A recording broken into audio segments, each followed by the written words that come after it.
The dark clouds in the distance now appeared over her head, and she suffocated in the snow that buried her underneath. We both know that humankind is powerless against these demons. Her eyes shifted back to me. But you and your husband are exceptional people, and I believe you'll find a way.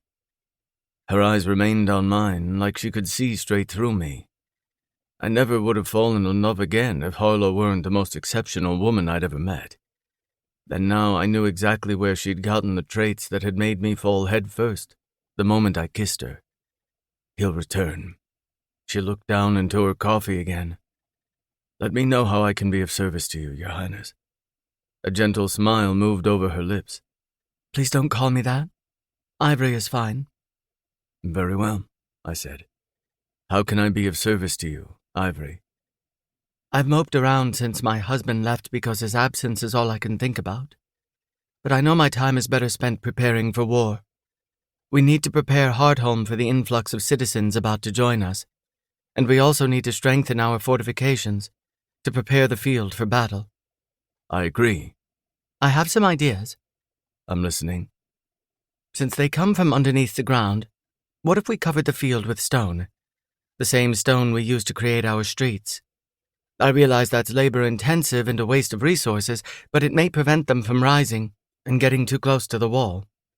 I nodded in agreement, impressed by the suggestion. That's a good idea. Our ground is much denser and colder, so I hope that's enough to prevent them from coming all together. Delacroix is full of fertile soil and sand, much easier to penetrate than the hard earth we have here. That's true.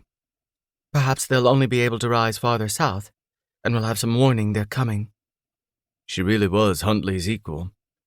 That means we should prepare an attack farther south as well. But all those soldiers will die. Then we do something with the dragons. Have them drop boulders the way Harlow did in Delacroix. She nodded in agreement. I can have the miners harvest the largest stones they can find, put them in a location for the dragons. Good idea, I said as I rose to my feet. I'll speak with General Macabre, and we'll begin preparations. Thank you, Aurelius. I turned away to get to work. Aurelius? I turned back to her, waiting for further orders. I'm sorry my husband was so unkind to you. I wasn't resentful then, and I wasn't resentful now. If I had a daughter, I would have done the same thing. It grew dark earlier here than it did in Delacroix, so the daylight was gone quicker than I wished. The temperature dropped further, and that's when I felt the cold pierce my gloves and numb my knuckles. I returned to the castle after a long day spent working with General Macabre and the men who owed me no loyalty. It was hard to believe I was there to help humans, when all I'd done before was kill them. My father and I had intended to defeat the ethereal, then take the kingdom of men for ourselves, to subjugate them, to be what they were meant to be, food and labor. Before I stepped into the bedchambers, I knew Harlow was inside. I'd known she was inside when I was down the hallway. Her mind was like a low-burning fire. Her heat felt in every corner of the room. Except in her case, her mind was felt in every corner of the world. I stepped inside and found her sitting on the couch in front of the fire, wearing a nightdress because I'd been gone from dawn till dusk. She'd showered and combed her hair, and in that white dress she looked fucking stunning. Her eyes found mine, and there was the identical flash of desire that I felt. She always felt it when she saw me, whether I was buck naked or fully armed. My appearance provoked the same longing that hers did for me. Whenever we were in a room together, it was a blaze of fire.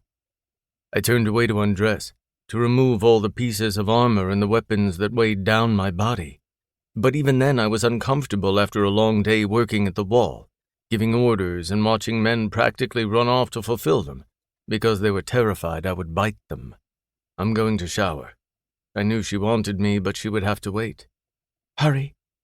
I clenched my eyes as I walked away, feeling a rush of lightheadedness because my dick got so hard so fast. A shiver slid down my spine because she turned me on so damn much, the way she wasn't afraid to beg. I took a quick shower, my dick hard the entire time, letting the heat warm my skin and release the dirt and sweat. I did a quick towel dry before I walked back.